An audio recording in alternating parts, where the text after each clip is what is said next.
Question 2b. First of all, please realize you will get funky fractions as your answers for this problem, or you could go to decimals if you prefer. It will not be like this on the test. On the test, it will be much nicer values. So please don't be thrown off by the funky fraction. You are doing it correctly. It's a setup for elimination method because it's in standard form. Both equations have x and y on the same side. So we get to decide what to eliminate. I'm going to eliminate the x's because I noticed that 6 is a multiple of 2. I could turn 2 into 6 by multiplying it by 3.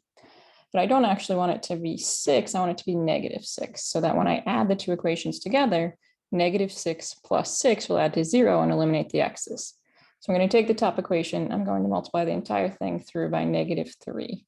Again, I'm choosing -3 because -3 times the 2x will give me -6x, so that when I add it to this, I'll have 0x and they'll go away, allowing me to solve for y. So the top equation becomes -6x positive 15y equals -3. Bottom equation, 6x plus 7y equals 8. So now you're going to add the two equations together. -6x plus 6x adds to 0, eliminated. 15y plus 7y gives us 22y. And on the right-hand side, -3 plus 8 gives us 5. So then we finish it off. We divide both sides by 22 to see that y equals 5/22. So that is the correct y value.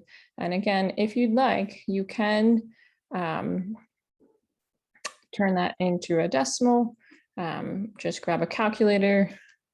Type in 5 divided by 22. You'll get, with rounding, 0.23. And so if you prefer, you absolutely may use that for the y value. Once you have y, you have to plug it back in to find x. You may choose either equation. I think I'll just use the first equation.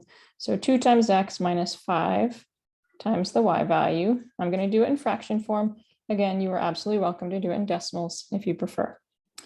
Anytime you take a whole number times a fraction, remind yourself the whole number is over 1, because you'll take the whole number times the numerator, and in the denominator, it stays the same. It's just the 5 times 5 to get 25, and the 1 times 22 to get 22.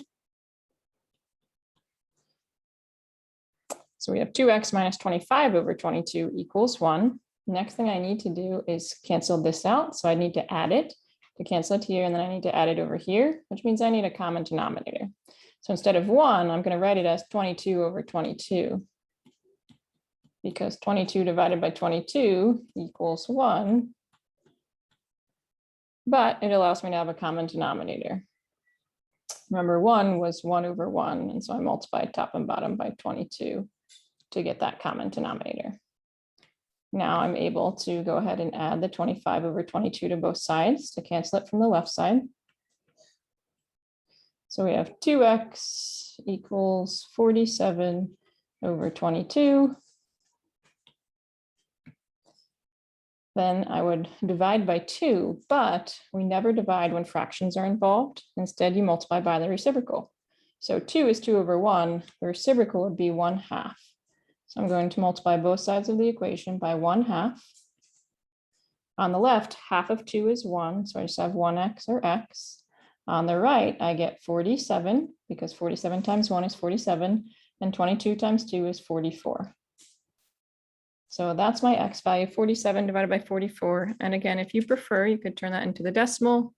47 divided by 44 is approximately, with rounding, 1.07. I rounded to 2 decimal places for both x and y. So I looked at the third decimal place value for them, and they were higher than 5. So I had to round the second decimal place value up to get those approximations. But so here is our point of intersection, 47 over 44, comma 5 over 22, or if you did it in decimals, 1.07 and 0.23.